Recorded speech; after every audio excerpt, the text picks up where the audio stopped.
पिता की डायरी। भावनात्मक कहानी। माँ, पिताजी कहाँ गए? डॉक्टर राघव ने घर में आते ही अपनी माँ से पूछा। राघव की माताजी बोली, पता नहीं बेटे, देखो लाइब्रेरी में होंगे। तभी राघव की पत्नी सौम्या बोली, आपने आज बहुत गुस्सा कर दिया पिताजी के ऊपर। बूढ़े हो गए हैं, उनकी उम्रता तो ख्याल किया करो। डॉक्टर राघव बूढ़े हो गए हैं लेकिन हरकतें बच्चों जैसी करते हैं। बच्चों के साथ वीडियो गेम खेल रहे थे और शोर मचा रहे थे। इतना भी ख्याल नहीं है कि घर में कुछ लोग आए हुए हैं। डॉक्टर राघव बड़बड़ाते हुए लाइब्रेरी में चले जाते हैं। वहाँ जाकर देखते हैं कि पिताजी की डायरी खुली हुई है और हवा से पन्ने फड़फड़ा रहे हैं। डॉक्टर राघव मन ही मन बोलते हैं, देखो डायरी भी खुला छोड़ दिया है, फट जाएगी। ऐसा बोलकर डायरी समेटने लगते हैं। ऐसे तो दूसरे की डायरी पढ़ना मैनर्स के खिलाफ होता है, लेकिन उसमें अपना नाम पढ़कर उत्सुकता से वे डायरी लेकर वहीं चेयर पर बैठकर पढ़ने लगते हैं। जानते हो बेटे, जब तुम पहली बार इस दुनिया में आए थे तो न जाने कितने ख्वाब इन आँखों में सज गए थे। जब तू माँ के सीने से लगकर दूध पीता था तो मैं चुपके से देखा करता था। घंटों अपने पेट पर सुला कर रखता, सारा खुशी लुटा देता चाहता था तुझ पर। लेकिन वो क्या है ना कि पिता बनने के साथ साथ कई जिम्मेदारियां भी आ गई थी इन कंधों पर।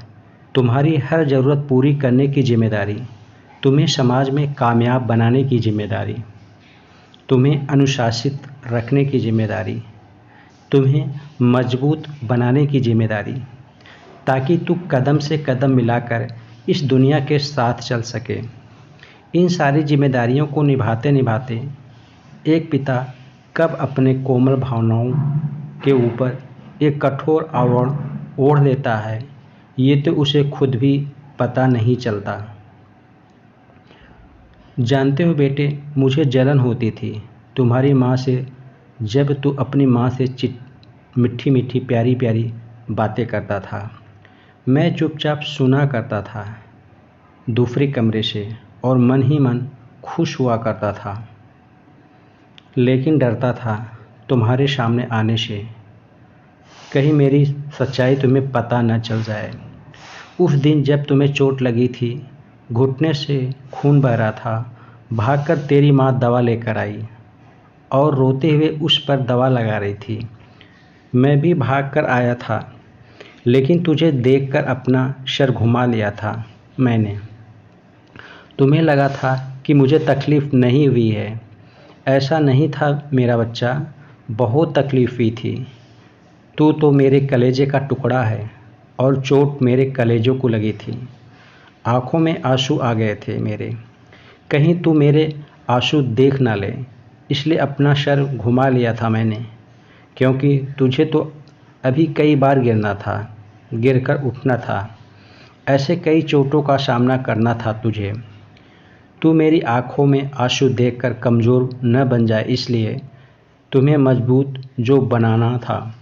और उस दिन जिस दिन तुमसे 1 रुपये का हिसाब मांगा था, ऐसा नहीं था रे पगले कि मुझे तुझ पर विश्वास नहीं था, मुझे तुझ पर विश्वास था।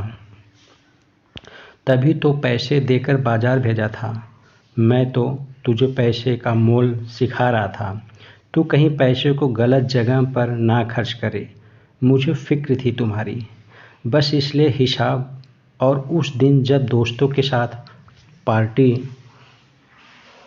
करने के लिए पैसे मांगे थे तूने और मैंने मना कर दिया था, फिर तेरी माँ ने तुझे पैसे दिए थे पार्टी करने के लिए, इसलिए तो तेरी माँ से कभी उन पैसों का हिसाब नहीं मांगा मैंने। फिर भी तेरी फ़िक्र थी मुझे कि कहीं तू दोस्तों के साथ गलत संगति में ना पड़ जाए, इसलिए तेरे पीछे पीछे गया। तू दोस्तों के साथ खूब मस्ती कर रहा था, झूम झूम कर नाच रहा था। मेरा भी मन किया आज सारे बंधन तोड़कर तेरे साथ खूब मस्ती करूं, मन भर के नाचूं गाऊं, लेकिन उस दिन भी रोक लिया मैंने खुद को। सोचा पहले तू एक कामयाब इंसान बन जाए, फिर तेरे साथ खूब मस्ती करूँगा, ढेर सारी बातें करूँगा। इसलिए दूर से ही तुझ में अपनी जवानी जीकर आ गया मैं। आज तू एक कामयाब इंसान बन गया, सफलता तेरी कदम चूम रही है। लेकिन मैं न रहा। क्यों? मैं दादा बन गया और तू नहीं रहा। तू भी एक पिता बन गया है, एक जिम्मेदार इंसान।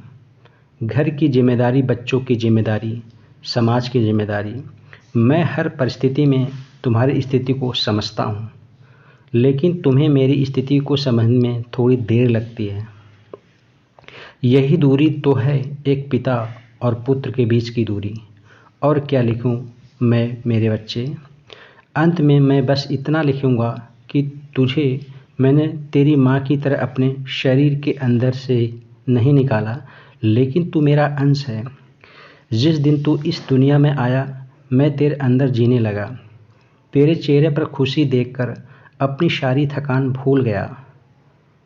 तेरे बचपने में अपना बचपन जीने लगा। तेरे चेहरे पर सुकून देखकर अपनी सारी मुश्किलें भूल गया। तेरे जवानी में अपनी जवानी जीने लगा।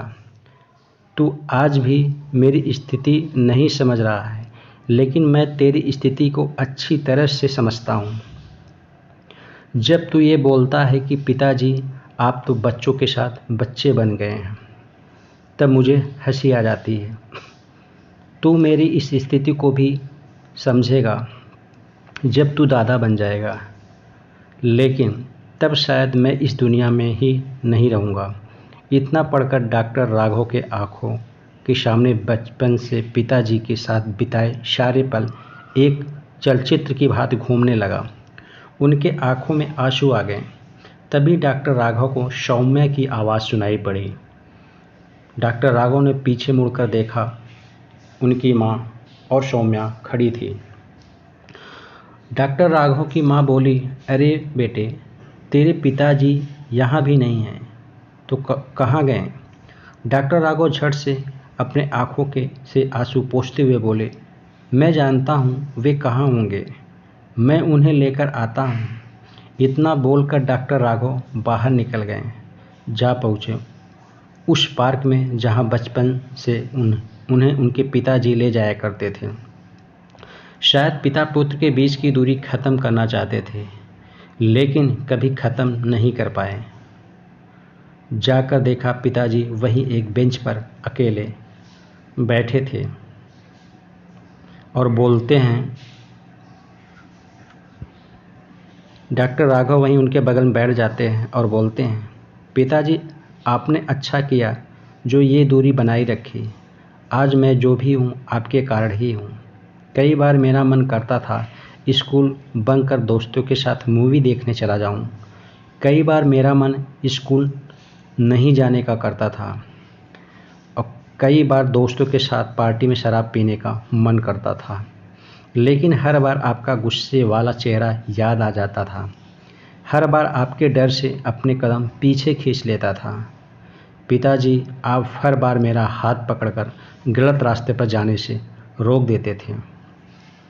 बस आज मैं इतना कहना चाहता हूँ कि मैं आपसे बहुत प्यार करता हूँ। इतना बोलते बोलते डॉक्टर राघव का गला भर आया। डॉक्टर राघव के पिताजी डॉक्टर राघव को गले से लगा लेते हैं। दोस्तों, एक पिता कभी नहीं चाहता कि उसका बेटा किसी गलत रास्ते पर जाए। वह अपने बच्चों के भविष्य बनाने के लिए अपनी सारी खुशियों को त्याग देता है। एक बेटे को उसके भविष्य बनाने में उसके पिता ने कितना त्याग किया है, इस बात को हर बेटे को समझना चाहिए और कभी भी अपने पिता की भावनाओं को ठेस नहीं पहुंचाना चाहिए। दोस्तों, यदि वीडियो पसंद आई है तो लाइक करिए, शेयर करिए और साथ में चैनल को सब्सक्राइब करना बिल्कुल ना भूलें। Thank you.